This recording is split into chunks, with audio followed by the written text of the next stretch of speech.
Hi everyone, it's Amelia from the Lawrence Community Branch. Today we're going to be working on pet portraits. I'll show you how to use tracing paper to capture likeness and two different ways to color them in. A colorful one and a realistic one. Let's get started. Tape the paper on top of the photo. Trace the important lines, the outline, fur patterns, details in the face, etc.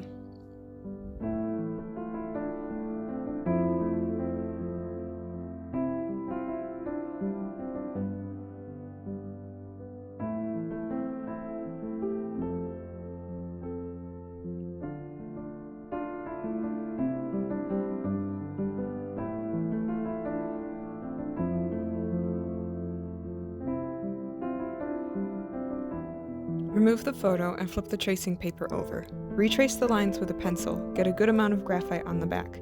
It doesn't have to align with the front perfectly as long as it covers them.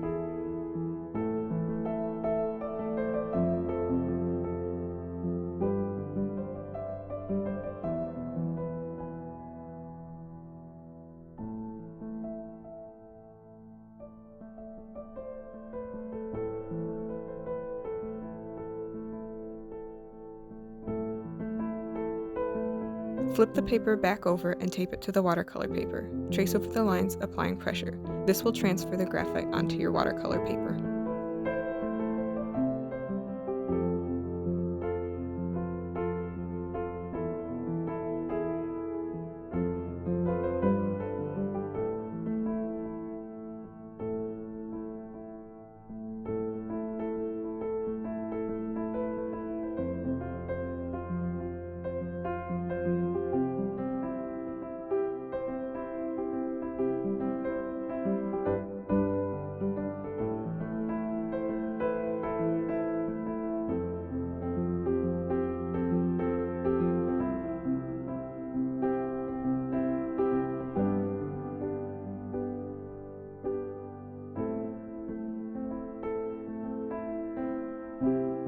Find the base color that matches the closest. Use a wet-on-wet technique, mixing colors by adding to the wet paper and letting them blend together.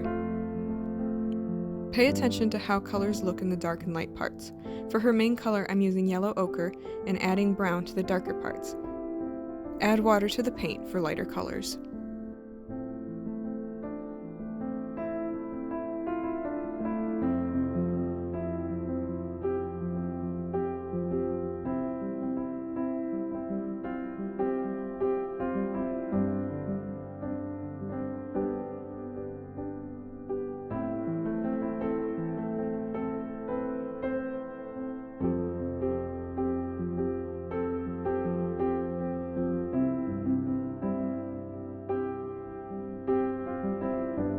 Keep the shapes big and basic, looking for lighter and darker parts of the image. Let it dry before going in and adding detail. For a more in-depth description of these techniques, check out the beginning watercolor video on our channel.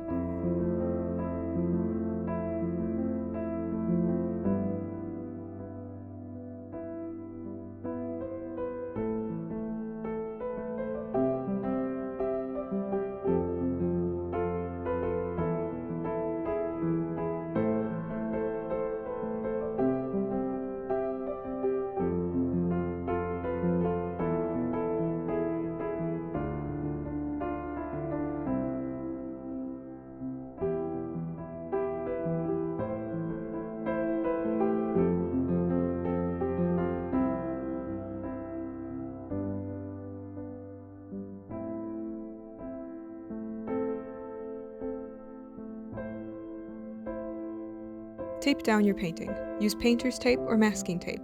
You can tap it on fabric to take some of the stick off to keep it from ripping your paper.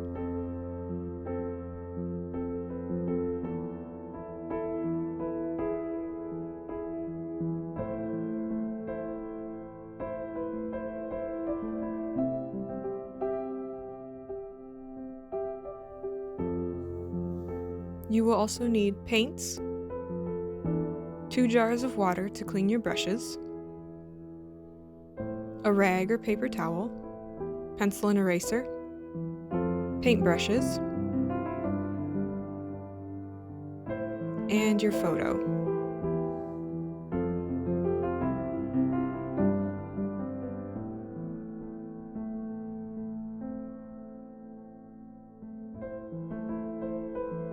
2 to 4 colors. Using cool with cool and warm with warm will mix the best and help you avoid muddy colors.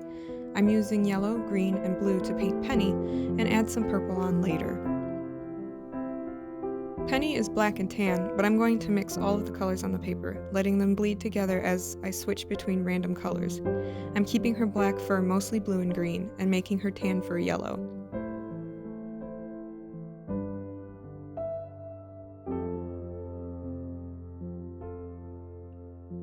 Layer the colors as they dry to darken the areas. As long as you pay attention to where the light and shadow is, you can use any combination of color. It helps if the photo you use is black and white.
Use white paint to add highlights and you're done. Thanks for watching.